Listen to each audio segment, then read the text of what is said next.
cammino, poco credere lo sa già l'importuno. Buongiorno, oggi prepariamo delle trancie di tonno con cipolle in agrodolce e una passata di finocchio selvatico. Si serve del tonno fresco, delle cipolle, del pomodoro, dell'aceto, dello zucchero e del finocchio selvatico.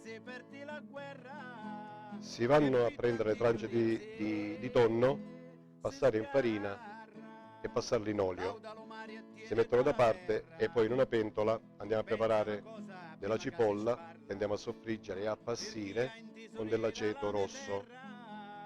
Aggiungiamo dello zucchero per renderlo agro dolce, facciamo stringere il tutto e andiamo a coprire le fette di tonno già fatta.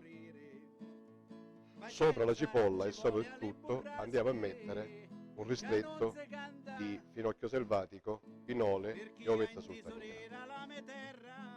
Il piatto è pronto, buon appetito!